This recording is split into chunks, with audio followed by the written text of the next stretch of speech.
Bonjour et bienvenue sur netprof.fr. Aujourd'hui, on arrive au troisième chapitre qui parle des réseaux étendus. Après avoir parlé des réseaux locaux qui utilisent le protocole TCP/IP, on va parler dans cette vidéo des réseaux WAN, les réseaux étendus. Alors, je vous rappelle ce qu'on a vu dans le premier chapitre. On a vu que la distance entre un concentrateur et une machine, cette distance, si on utilise un câble UTP classique, d'accord, donc cette distance ne doit pas dépasser les 100 mètres. Et que cette distance, si on va utiliser de la fibre optique, d'accord, donc elle peut atteindre jusqu'à quelques dizaines de kilomètres. Je suppose ici que le débit est 1 gigabit par seconde, d'accord. Donc la distance entre deux concentrateurs ou bien un concentrateur et un PC ne peut pas dépasser quelques dizaines de kilomètres. Donc qu'est-ce qu'on fait si on a des réseaux locaux à interconnecter et qui sont éloignés par des distances très importantes qui dépassent les 100 km. D'accord? Donc on a plusieurs sites. Dans chaque site, on a un réseau local et on veut interconnecter ces différents sites. Comment va-t-on faire pour les interconnecter? Comme première idée, on peut dire on va installer des switches entre chaque source et la destination. Par exemple, chaque 10 km, on va installer un switch, d'accord, jusqu'à arriver à la destination. Mais vous comprenez très bien que cette solution n'est pas pratique, n'est pas simple à implémenter et n'est pas simple à maintenir. On a besoin d'une solution plus pratique. C'est pourquoi on s'est dit qu'on va louer une connexion d'un fournisseur de services. C'est quoi un fournisseur de services? Donc c'est une société qui offre le service de transport de données entre des sites très éloignés. Elle dispose de beaucoup de centres de données sur tout le territoire du pays, d'accord, qui sont capables de transporter les données entre les différents sites en se basant sur une infrastructure déjà installée, basée sur soit du câble, soit de la fibre optique, soit des liaisons par satellite ou bien par faisceau hertzien. On dit donc qu'on va louer une connexion WAN, d'accord, d'un fournisseur de services. On peut définir donc un réseau WAN en tant qu'un réseau qui est étendu géographiquement, par opposition aux réseaux locaux, qui sont géographiquement limités. Dans le cas d'un réseau local, on parle par exemple d'un immeuble ou bien d'un campus. Mais dans le cas d'un réseau étendu, la distance qui sépare les sites à interconnecter peut dépasser les centaines de kilomètres. D'accord?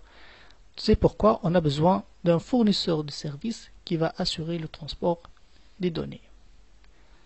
Donc le réseau WAN, c'est lui qui va interconnecter deux ou bien plusieurs réseaux locaux. D'accord? C'est celui qui se trouve au milieu. Il est caractérisé par le fait qu'il a un bas débit par rapport aux réseaux locaux. D'accord? Dans le cas des réseaux locaux, aujourd'hui on parle du 10 gigabits, surtout dans le monde des entreprises. Alors que dans le cas d'un réseau WAN, le débit est généralement variable entre quelques kilobits par seconde et quelques dizaines de mégabits. Alors pourquoi on a besoin d'un réseau WAN? Comme on l'a déjà expliqué, le cas typique, c'est pour interconnecter un siège d'une entreprise aux agences. D'accord? Imaginez une banque qui a une centaine d'agences, donc on a besoin du service du FS pour interconnecter les agences au site central, aussi pour s'interconnecter à Internet et aussi pour être capable de se connecter à des services de quelques partenaires. Par exemple, se connecter à la banque centrale par exemple, ou bien à la bourse. Pourquoi? Parce que certaines entreprises ne veulent pas exposer leurs services sur Internet. D'accord? Ils ont un service bien dédié pour quelques partenaires. Donc, pour bénéficier de ces services, le partenaire doit se connecter à travers un réseau WAN à cette entreprise. D'accord? Donc, elle n'est pas obligée de publier ses services sur Internet, pour des raisons de sécurité, bien sûr. Alors, quelles sont les technologies utilisées dans un réseau WAN? De nos jours, il existe pratiquement 3 types de technologies. Les liaisons spécialisées, qu'on va voir dans cette présentation, la commutation de circuits et la commutation de trames. Donc aujourd'hui, on va parler des liaisons spécialisées, LS.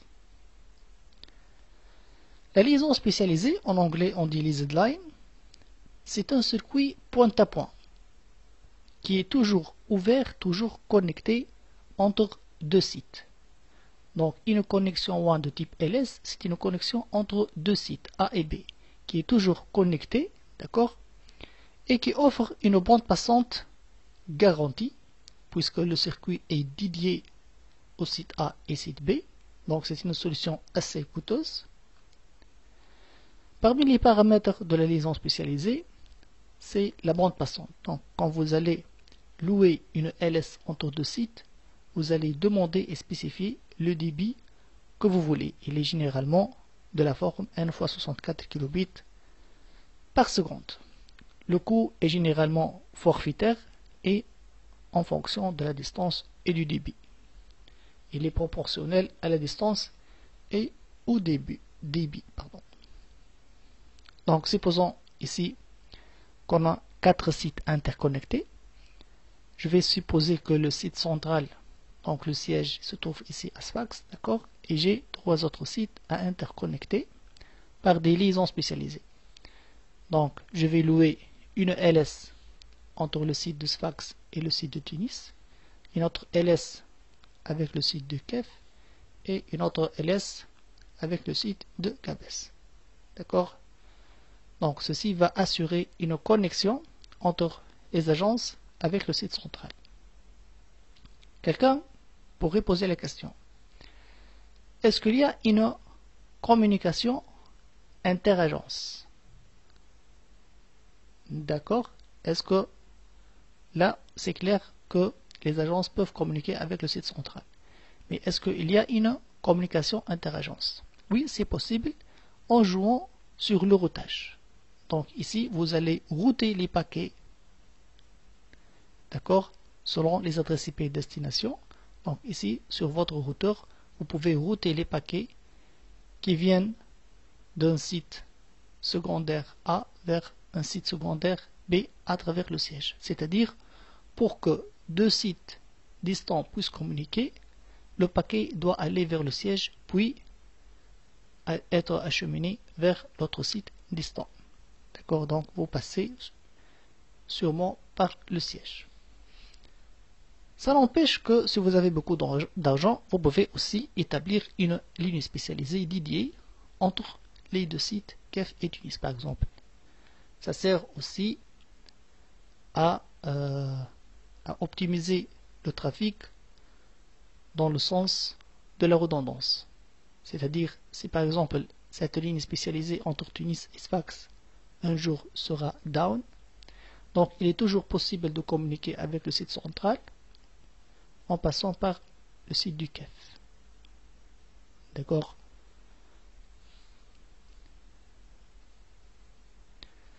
Quels sont les composants d'une ligne spécialisée? Donc ici j'ai deux réseaux locaux et je vais les interconnecter par une ligne spécialisée. Donc on aura besoin de deux routeurs, un routeur dans chaque site et de deux modems. D'accord? Alors, le routeur, vous voyez bien qu'il a deux connexions, une connexion vers le réseau local et une connexion vers le modem. De même de l'autre côté. Et ces deux modems seront reliés par notre ligne spécialisée qui est en fait rien que une paire, par exemple, si on est dans le cas d'une ligne spécialisée analogique. d'accord, donc une paire ou bien deux paires, ça dépend du débit. Et cette ligne spécialisée est généralement désignée par un nombre, elle est identifiée par un numéro, par exemple ici 12-13, donc la laisse 12-13 est entre le site A et site B. Maintenant, si je vais, donc ça c'est notre réseau 1. Le réseau 1, ça commence à partir du modem à droite jusqu'au modem à gauche. D'accord? Donc ça c'est le réseau 1 qui interconnecte deux réseaux locaux. Généralement, le modem est fourni par le fournisseur de service, puisque c'est lui qui est responsable de la connexion WAN. Et c'est vous qui va fournir le routeur. D'accord? Ça n'empêche que dans quelques cas particuliers, on trouve un seul équipement routeur qui intègre un modem. D'accord? Mais on va supposer que notre connexion est de ce genre. Maintenant, si on va se connecter vers un autre site, donc on aura besoin de notre modem ici. Donc je suppose qu'on va se connecter à travers une autre ligne spécialisée. D'accord? Donc chaque ligne spécialisée possède un modem et est connectée sur le routeur sur un port série dédié. Ici, le port qui connecte le routeur au switch, c'est un port RJ45. Donc, c'est une connexion Ethernet classique, comme n'importe quel PC. Et ce port qui va se connecter sur le modem, c'est pas un port Ethernet, c'est un port série. Et je dois dédier un port série pour chaque LS, pour chaque modem. D'accord? Donc ce routeur doit posséder au moins deux ports série pour assurer deux lignes spécialisées. Et voilà, chaque ligne spécialisée possède un identifiant. Donc le routeur, ça sert à quoi? Le routeur, comme on l'a déjà vu dans le cours de routage, c'est pour trouver le chemin. Quand les paquets TCP/IP vont venir à travers l'interface LAN, donc le routeur va lire l'adresse IP destination, il va consulter la table de routage et il va décider par quel port va sortir le paquet. Est-ce qu'il va sortir par l'interface série numéro 1 ou bien avec l'interface série numéro 2. D'accord? Et le modem, c'est l'abréviation de modulateur démodulateur. Ça sert pour la conversion du numérique au analogique. Donc le signal ici, c'est un signal analogique. Alors que dans un réseau local, le signal devient numérique. D'accord? Et ceci pour être capable de parcourir de longues distances. Voyons plus de détails sur la connexion routeur-modem. Alors, ça c'est un exemple d'un routeur Cisco. D'accord? Avec ici les deux ports série dont j'ai déjà parlé. D'accord? J'ai deux ports série ici par exemple et un port Ethernet. Le port Ethernet va être connecté au switch comme les autres PC, mais le port série il va être connecté au modem. Alors la question que se pose, quel câble je vais utiliser pour connecter le port série au modem? Là en fait quand on parle de modem, c'est pas le même modem que vous utilisez pour se connecter sur internet en utilisant le réseau téléphonique. Notre modem dans ce cas s'appelle un modem synchrone par opposition à l'autre modem qui est asynchrone. Notre modem synchrone, si le débit est supérieur à 64 kilobits par seconde, ça ressemble généralement à quelque chose comme ça. Ça c'est l'interface qui va se connecter sur le port série de notre routeur. Et ça c'est le port RJ11 sur lequel on va connecter la ligne spécialisée. Donc vraiment la paire qui interconnecte les deux sites. Ce port a un format V35. On dit ce port est standardisé, d'accord? Donc les pins de ce port sont standardisés. On parle du V35 DCE. Et on utilise ce câble, un câble V35 DTE, pour connecter notre routeur au modem. Donc, vous avez bien compris que cette interface V35 DTE va être montée ici et que l'autre bout va être connecté sur le port série. L'interface V35 est une interface normalisée, alors que l'autre port du côté du routeur est propriétaire au constructeur. Donc, quand vous allez acheter le routeur avec des ports série, vous devez aussi acheter le port qui va assurer la connexion avec le modem. D'accord? Parce que ce port, ou bien ce connecteur, est propriétaire au constructeur. L'autre côté est bien sûr standard. C'est un standard. Si le débit est inférieur à 64 kilobits par seconde, dans ce cas, on utilise un modem synchrone qui a une interface RS232, RS232, pas V35. C'est le connecteur classique que vous connaissez sur les modems asynchrones. Ça ressemble à ça. Avec bien sûr un câble qui a aussi une connexion RS232. L'autre bout, bien sûr, va être monté sur le port série. Ça doit ressembler à quelque chose comme ça. D'accord? Et l'autre interface RJ11, là vous pouvez lire line, donc ça c'est la ligne de votre fournisseur de service. Elle sera connectée par un câble RJ11 à la ligne qui est fournie par votre fournisseur de service. Donc, enfin, 30 c'est la paire qui va transporter les données. Ça peut être une connexion sur une paire ou bien sur deux paires. Ça c'est un exemple de modem V35 qui a une interface V35, d'accord? Mais ce qui nous concerne dans cette image, ce sont les voyants que vous pouvez détecter ici.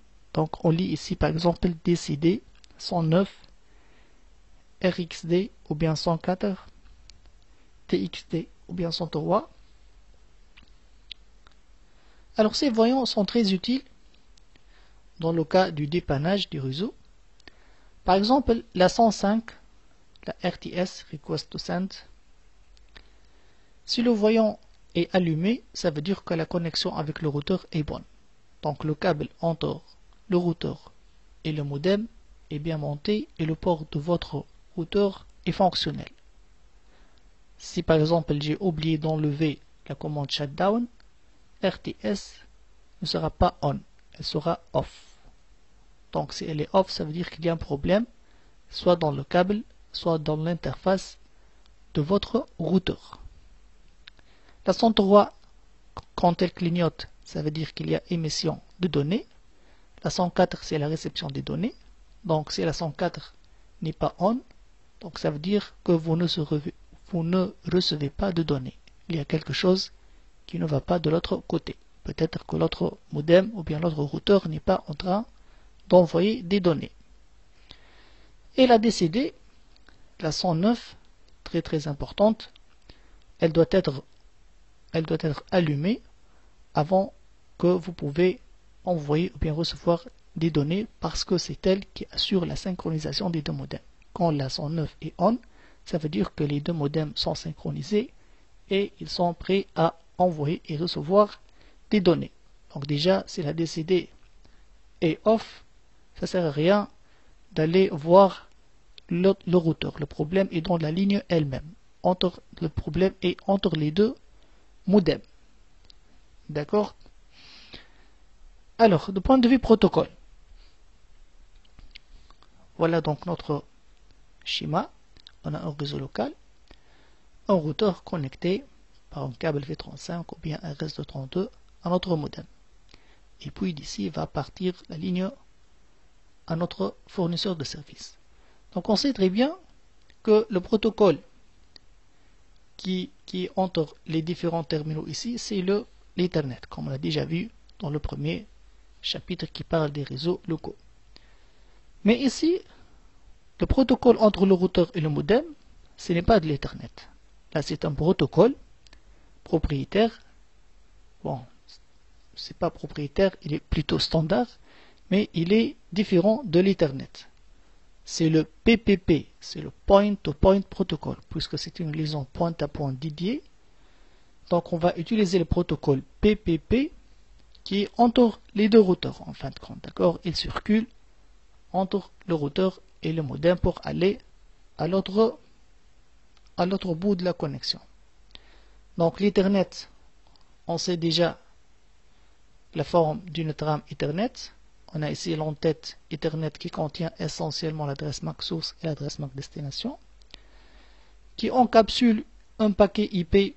On trouve essentiellement dans l'entête IP l'IP source et l'IP destination, qui encapsule un segment TCP, et on trouve essentiellement le port TCP source et le port TCP destination, qui encapsule les données, d'accord, de l'application que vous allez utiliser, comme on l'a déjà vu dans le chapitre qui parle de TCP IP. Maintenant, cette trame va arriver à notre routeur. Le routeur va lire l'adresse MAC destination. Il va trouver que c'est l'adresse MAC du routeur, donc c'est lui qui est concerné par ce paquet. Il va enlever l'entête Ethernet et lire l'adresse IP destination. Et en se basant sur la table de routage, il va router le paquet. D'accord, maintenant, quand il va router le paquet, il va sûrement conserver toute cette portion et l'envoyer sur une trame PPP.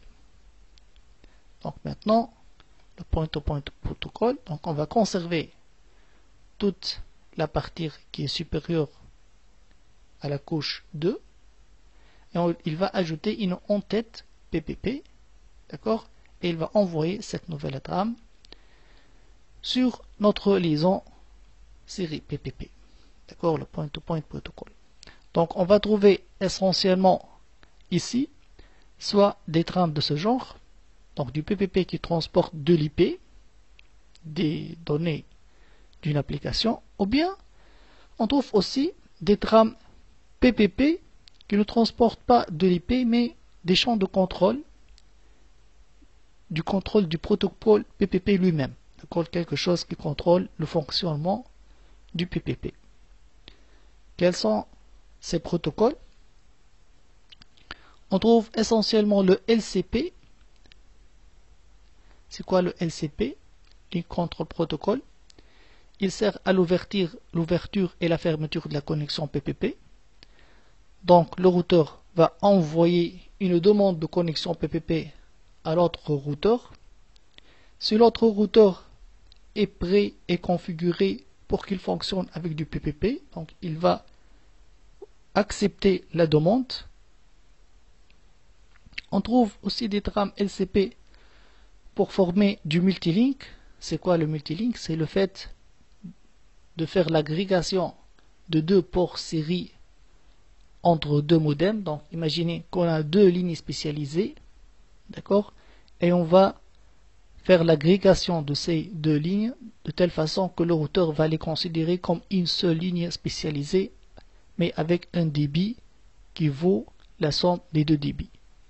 D'accord? Donc LCP, ça sert à négocier ce genre de connexion. Ça sert aussi pour l'authentification. Donc, si je veux être assuré que l'autre routeur de l'autre bout est bien celui auquel je dois me connecter, donc je peux aussi configurer une sorte de une authentification basée sur des protocoles comme le SHAP ou le PAP ou bien le HIP. Et ça sert aussi pour la détection de boucles.